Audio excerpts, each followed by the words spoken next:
Hello and welcome to the monthly interview program that features outstanding members of the mineral community, including collectors, dealers, artists, photographers, and more. We aim to shine a light on the lesser-known mineral people that certainly deserve to be shown. This program is presented by the Young Mineral Collectors. I'm your host, Matthew Parshchikov from Cologne, Germany, and this is Under the Radar. Hello everyone, welcome to the show. Today we have a scientist from Croatia. He's very knowledgeable about the Balkan region, and he has just finished his master's degree. Please welcome Marko Bermanec. Hey Marko, how are you doing? Great, awesome to be here, and thanks for having me. Thank you for coming on the show. So, you are a scientist and have been collecting for 13 and even maybe more years.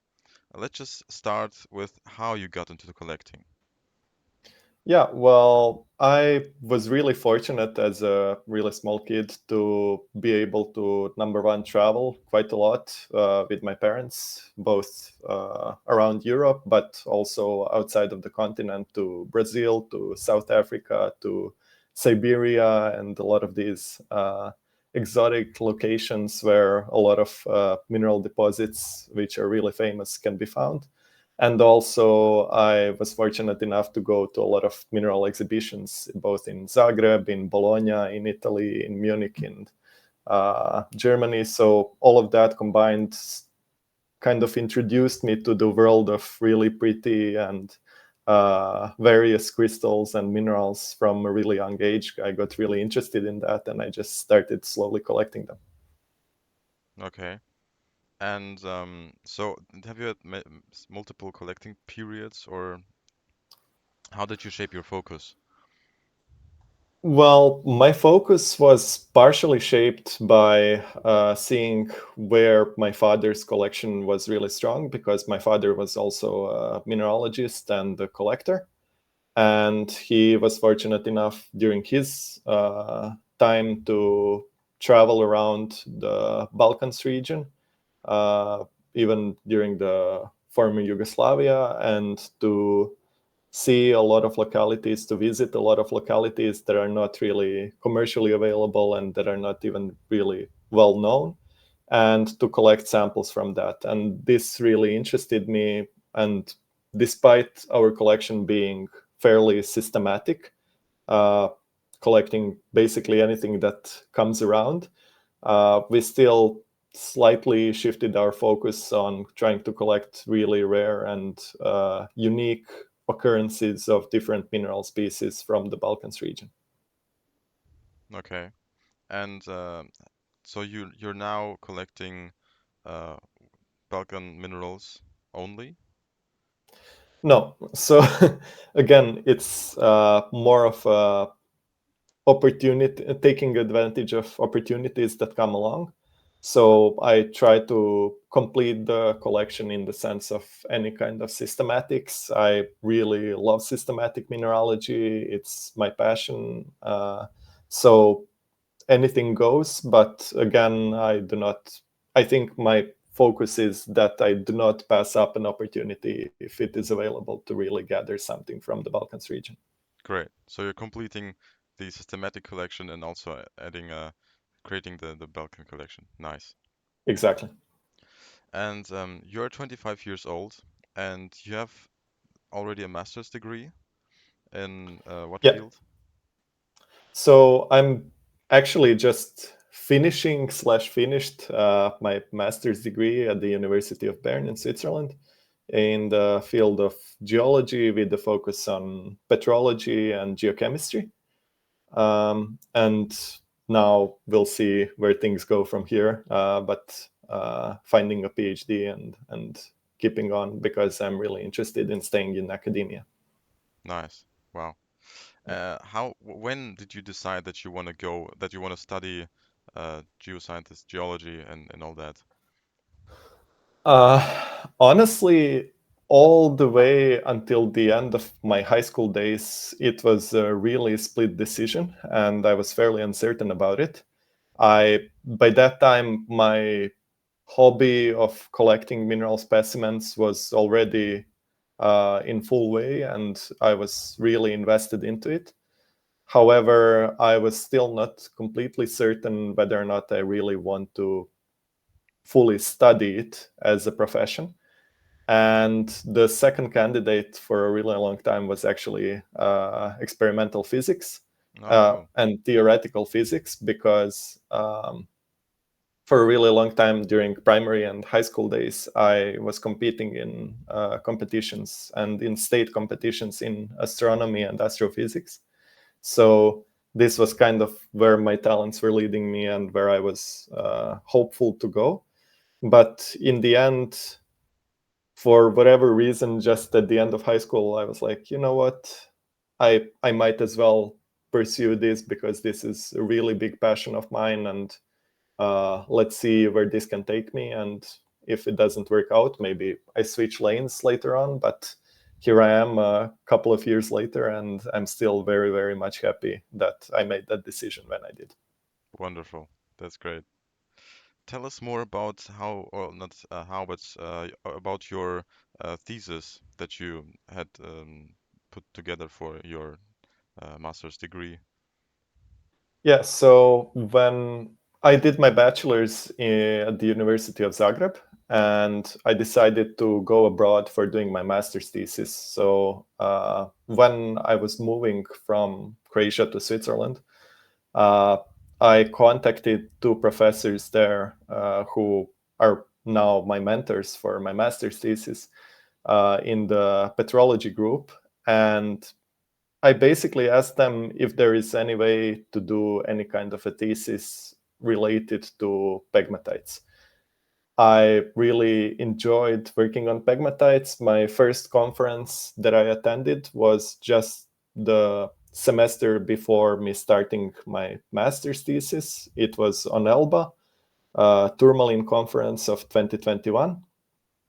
And I got really fascinated by amazing work that people attending that conference were doing on tourmaline chemistry and on pegmatite genesis systematics and so on. So I just wanted to see if there is a way for me to study the same and to contribute to it. And eventually, after a dozen of pegmatite localities that we tried to go through, some samples from Elba and some samples from the Swiss Alps remained to be the best candidates for me to base the thesis on them. And the professor said yes, and 2 years later, the rest is history. That's great. Awesome. And what you're studying right now, or what are you planning on doing in the future, the near future? Yeah, so I really hope that in September I'm starting a PhD in Graz, in Austria. And hopefully by that time I have a new direction with the scientific studies of mine. But regardless of that, I'm still really eager to continue collecting. Wonderful. So how about you share a bit more about the Balkan region of the geology and the mineralogy that Yeah. occurs there? Yeah, so the Balkan region is really interested because the Dinaridic belt is basically an extension of Alps. Um, Yeah, a quick and question before we talk about that. yep. How about you just quickly say what countries are in the Balkans Yeah, for our yeah, sure. American viewers and the rest? Yeah, yeah, yeah. Okay, so the Balkan region actually extends throughout several countries in the southeastern part of Europe. And it goes basically all the way from Croatia, Bosnia and Herzegovina, Serbia, Montenegro, North Macedonia, all the way down to Greece, and even further to Bulgaria, Romania, and so on. So it's a culturally really diverse region. And similarly to that, it's also geologically a really, really diverse region. So the Dinaridic belt is the kind of, with the Pelagonian Massif, are kind of the two main mountainous regions of the Balkans. And these are kind of an extension of the Alps Massif. And knowing the Alps, I'm sure a lot more collectors are much more introduced to the Alps. they're really diverse. There's really a lot of different mechanisms of ore formation there. There's different deposits, different localities, and so on. So this is also reflected in the Balkans region as well. There are sedimentary deposits, there are SEDEX deposits, VMS deposits, all these different kind of magmatic, metamorphic mineral occurrences, and this makes it a really compelling region to study. And another thing that really attracted me to it, as I said, is the fact that it's much less explored. We know much less about it, and unless you actually go there, unless you actually interact with people, unless you actually communicate with people, you will never find anything really interesting about it. Okay. And what have you found? What interesting things have you found in there? Oh, well, there's a lot of things to cover, so it's definitely more than is possible to cover in an interview of such. But Yeah, we have time. um, but some of the really interesting things to look into are localities with either really unique chemistry or really unique mode of occurrence. Like, for example, one of the most famous localities in Bosnia and Herzegovina are the Zagradski potok, close to Busovača in Bosnia and Herzegovina, where world-class samples of hyophane were found. Hyophane is a barium feldspar, and Ah, right. these Yeah. They're super clear and glassy. Yeah, I know them. they're super clear, glassy, and I mean samples of quadruply twinned crystals reach up to dozen of kilos in size. One of which I have in the collection. I can you have a photo in the Oh, wow. thing Oh, here. wait, I'll that's the one that you. uh, I saw some crazy twinning thing.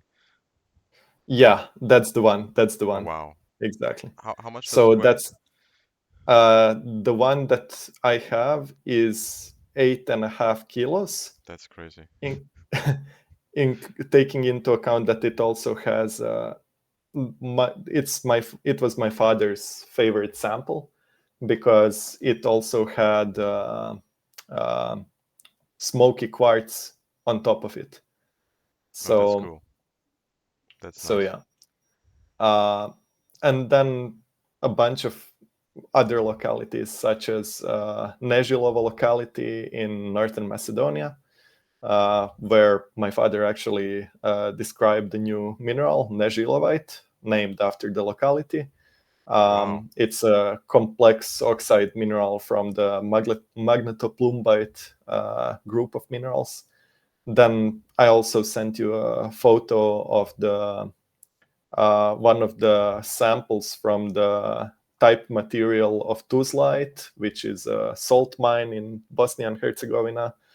And there are really interesting skarn deposits, which are really famous worldwide, actually, from Stari Trg Trepča Yeah. in Kosovo. Um, there's a really amazing book written about the mineralogy of Trepča by Vladimir Zebec. It's one person at the Croatian Natural History Museum. He's retired now, but he was really pivotal for me and really important for me also going in this profession, because whenever we visited these mineral exhibitions and so on, he was usually coming with us. And I mean, the way this guy told stories about how back in the days they went to the field and they collected samples all around and interacted with people, this is something, this kind of sense of community between the collectors was something that really drew me to this hobby in the first place. And I would honestly say that he has very probably the biggest impact on my career out of any single person in regards to motivating me to pursue this career. So he wrote it's basically his life's work. He wrote a 300 something page, basically encyclopedia of this Trepča locality. And Oh, that's great. That's amazing. it's unfortunately it's only in Croatian, but it's still an amazing book. He was a crystallographer, so he measured crystals of basically all the mineral species found in the locality, and that's a big number. I don't know exactly, but several hundred mineral species. And he also focused quite a lot of carbonates.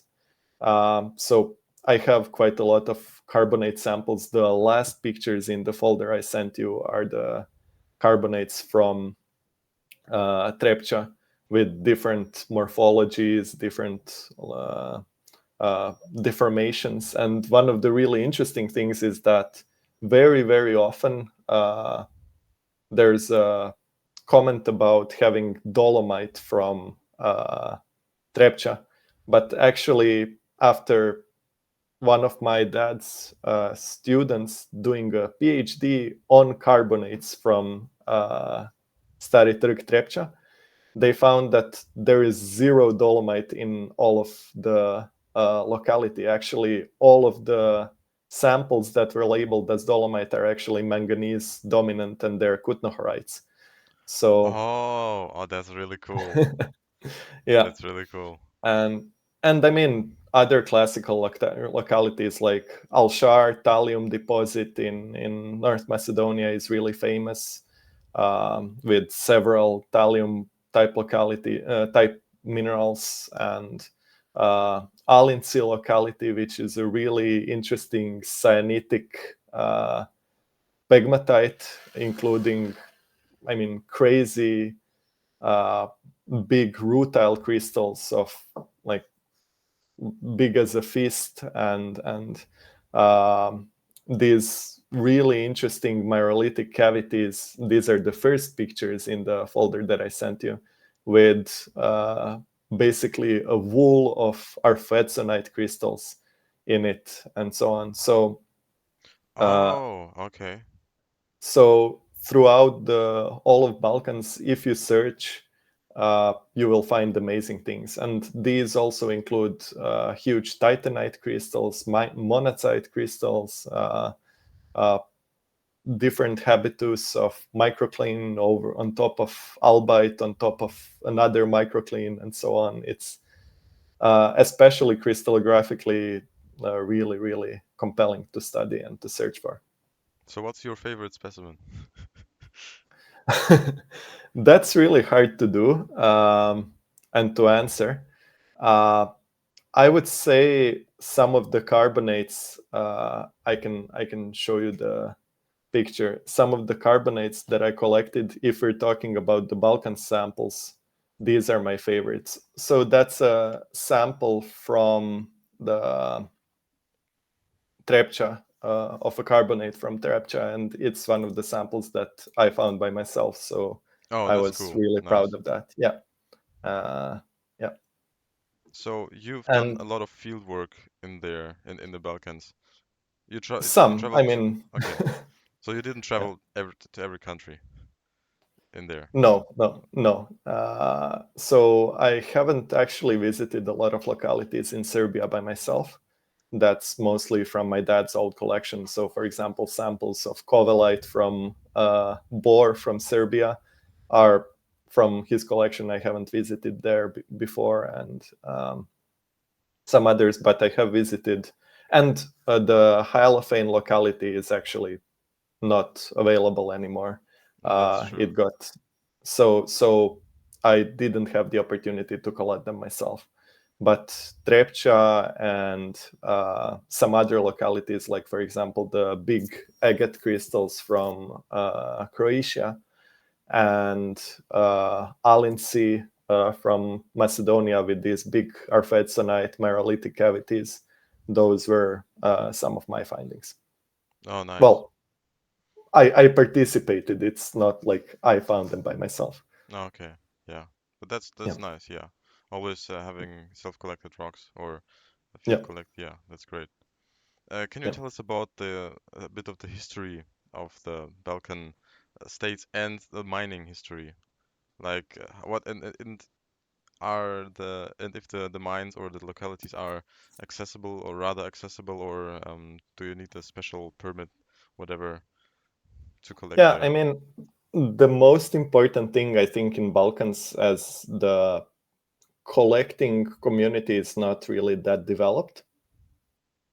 It's not really often that you go to a mine saying, "Oh, hey, I would like to collect a couple of specimens for my collection."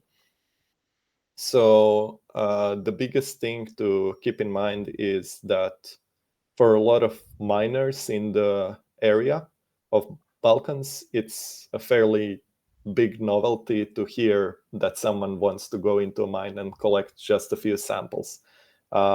If usually these are industrial mines Okay. for different industrial purposes, and if they see someone trespassing, they will assume that you are trying to collect large amounts of material and export it out of the mine, which is, of course, not allowed.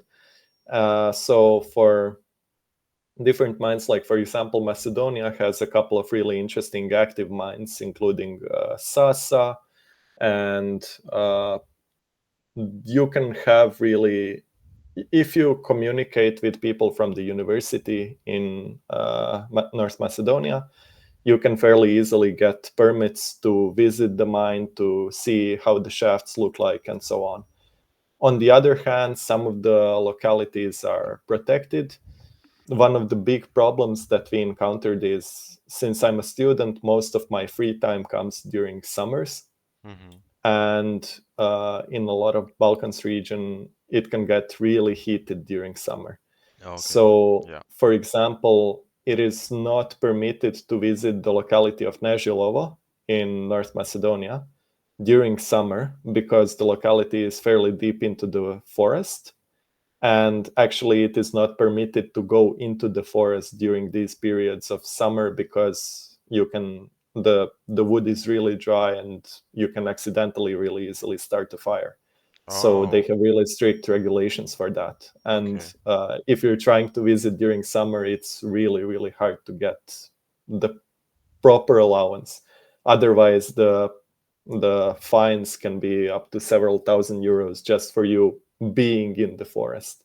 Oh, oh. Um, Okay. Now that's so so there are some restrictions to try to manage and try to keep in mind, but still, if you're open about your intentions and if you communicate with the local people, there's not that much of a problem to at least get to see the locality. Now, whether or not you find something is a different story, but to see some of these localities, it is a possibility for sure. okay. Yeah. And I've seen some of the rather cool minerals are like aquamarine and corundum. These localities are also closed, or are they still available? So the corundums from North Macedonia come from a locality called Sivets, and this locality is actually, it was recently reopened as a marble quarry, Okay.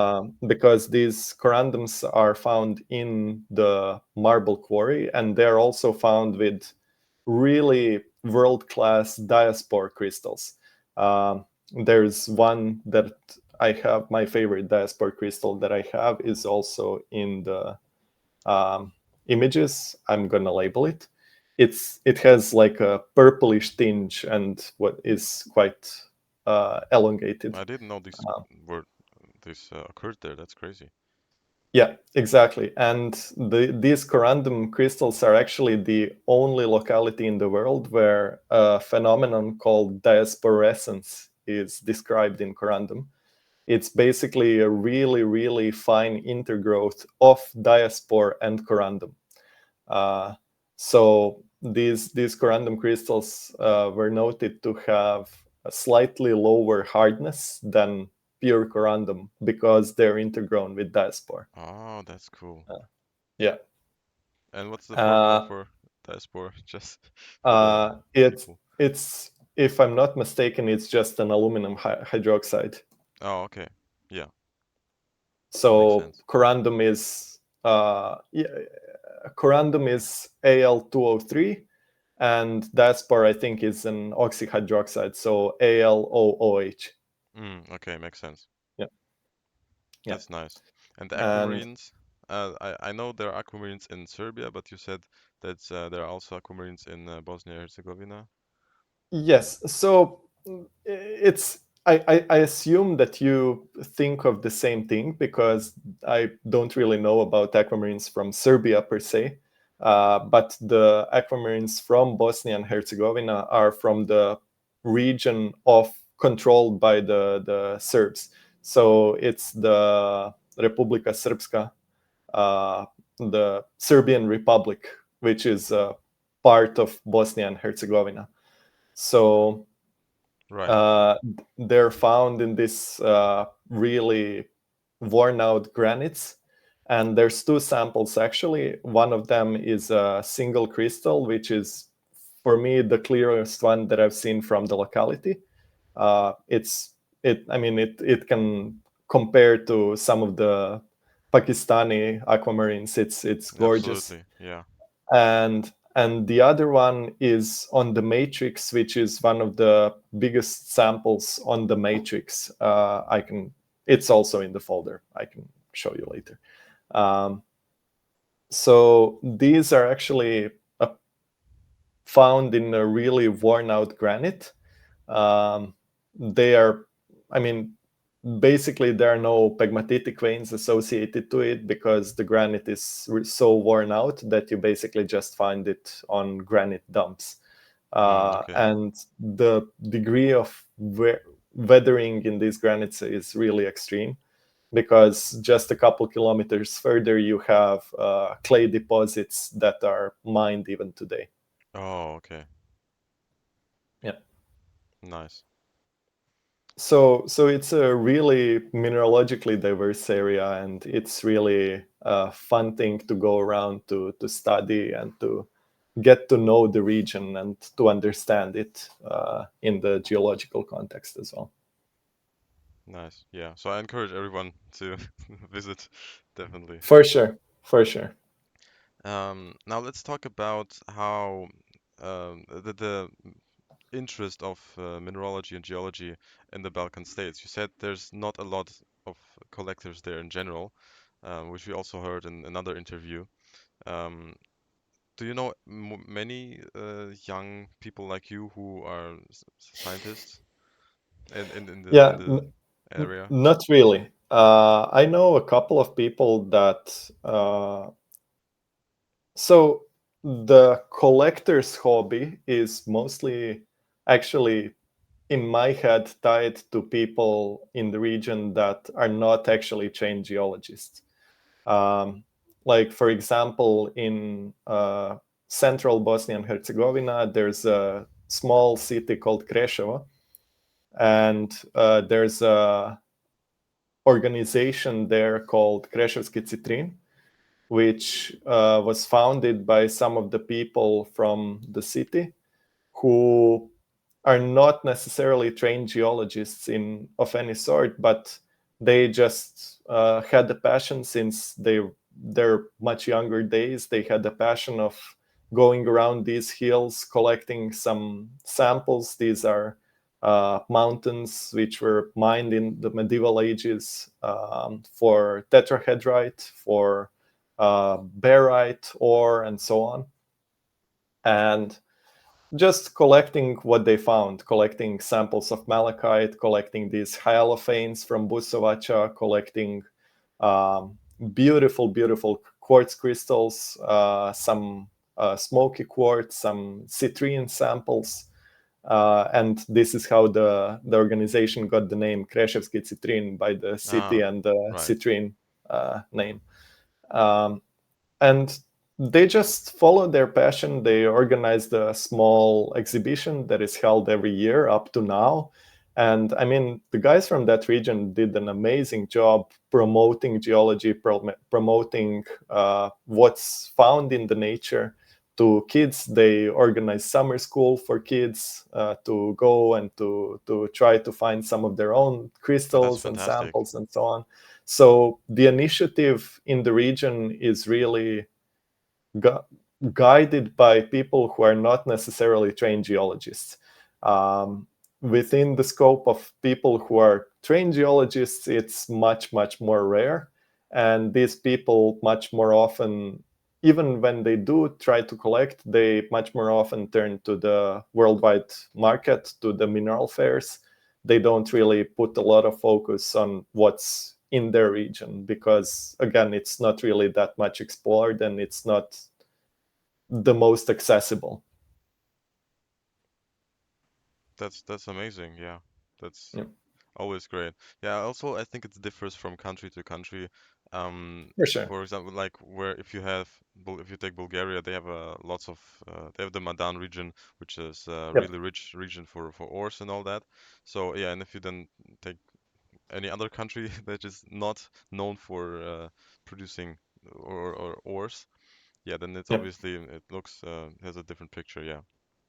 Yeah, exactly. In regards to what I focus on in mineral collection is the historical aspect of samples and mineral names and so on.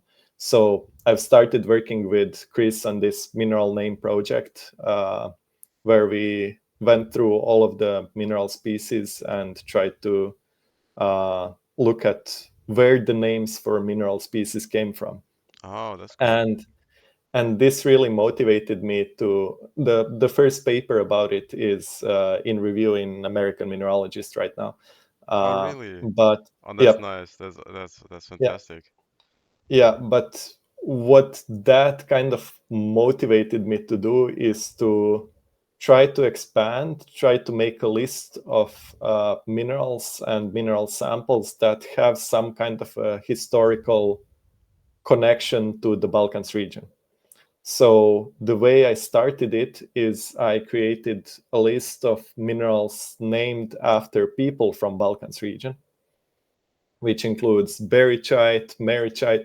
I have a sample of barychite also in the, the in Mm-hmm. one of the pictures. It's a Vivianite group mineral, so Oh, uh, okay, okay.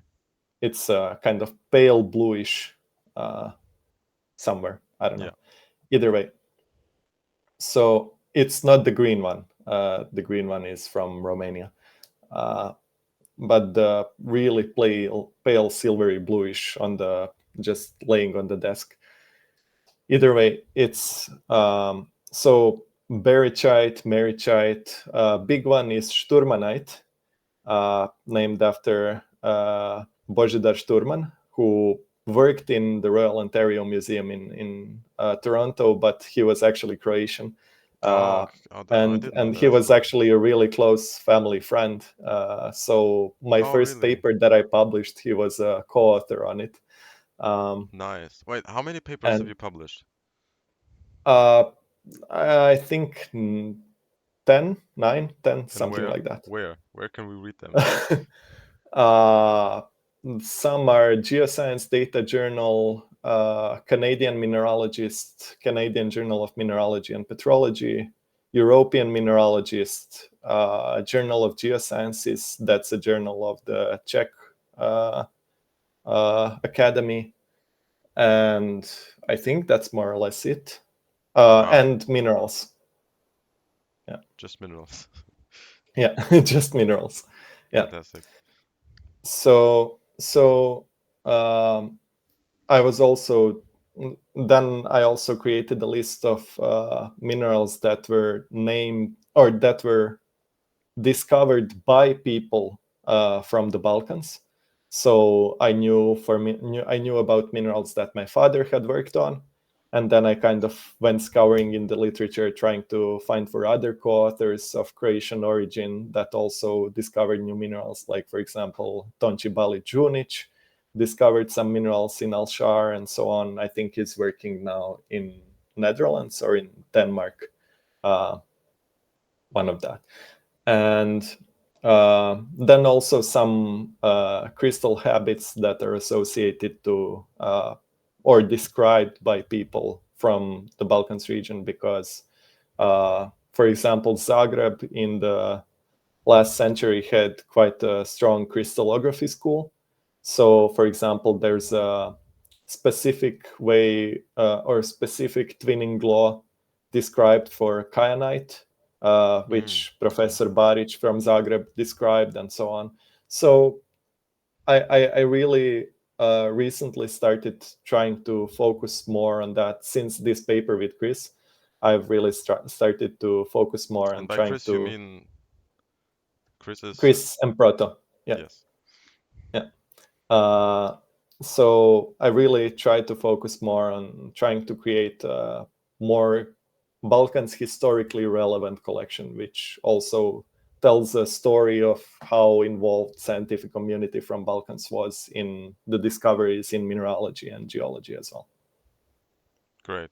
Yeah, I think that's a Yeah, great focus. Well, yeah, like sub focus in the focus. I like yeah, that. Yeah, that's really great. yeah. So we see how So committed you so are to your land. yeah, for sure. So of course, again, that kind of expands the focus, because not, for example, not all minerals described by Croatians are from Croatia, right? Yeah. Um, there's Entschwaningite, for example, and uh, different like Henomartinite, also described from the Kalahari manganese fields, that is not found in the Balkans, but it is one of the co-authors was from Balkans, and for me, those are kind of the things that I try to bring more to the front, because not many people know about it. That's awesome. Do you have any advice for the newer generation, the coming generation, that are considering becoming a mineralogist or a geologist or a scientist in general in this field? Well, I would say that um, going into science is not currently the easiest option to take, and that you should follow it if you have really a passion for what you're doing. If you find that, like I find for myself, that it's really interesting for me from day to day, and that I really have this passion of finding out how things form, finding out what is actually happening. But there's also nothing wrong in having it as a hobby. I think that following it in the sense of trying to understand and trying to see what nature can create, and trying to see and learn more, just like we go to the zoo and learn more about different animals, or watch National Geographic and learn about these different animals in the sea or in the Sahara or so on.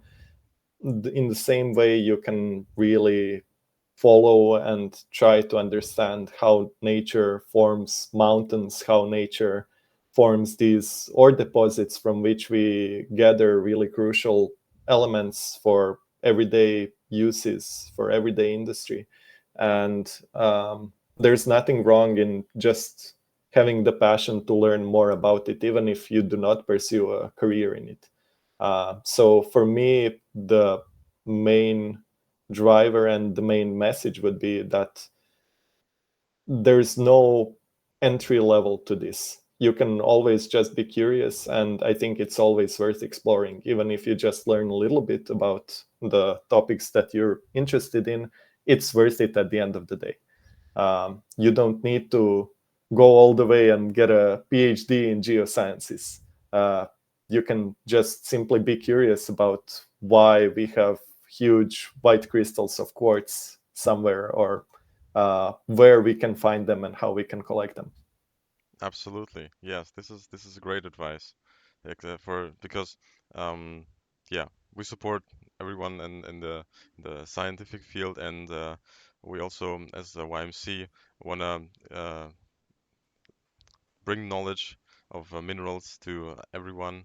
And yes, so definitely, if you have a passion, go for if you want to become a scientist, go for it. If not, it's also absolutely okay. Yeah, exactly. Wonderful. Do you have any last words that you'd like to tell the YMC community, the mineral Uh, collectors?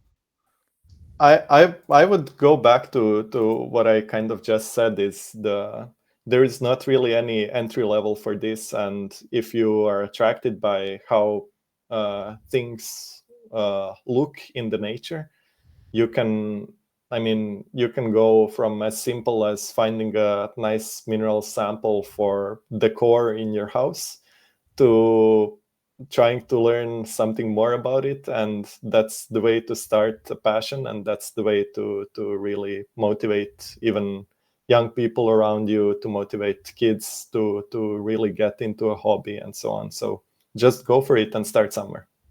Wonderful. Thank you. Yeah. And if anyone has more uh, questions for you, how can they contact you? they can always drop me an email on my email, marko.bermanec@gmail.com. It will also be in the And description, yes. yeah, for sure. And or on Instagram, which is the same.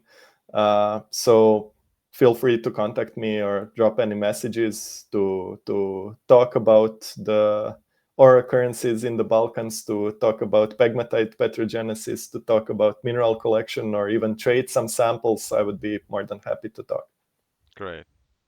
Yeah. Thank you very much for this awesome interview and giving us an insight in the Balkan region. And yes, thank you very much for coming on the show. Thank you so much for having me once again. Thank you for watching this episode of Under the Radar. You can check out today's guest through the links in the description below. Tune in next month for another episode and don't forget to like and subscribe so you won't miss any new uploads. Take care and we'll see you next time.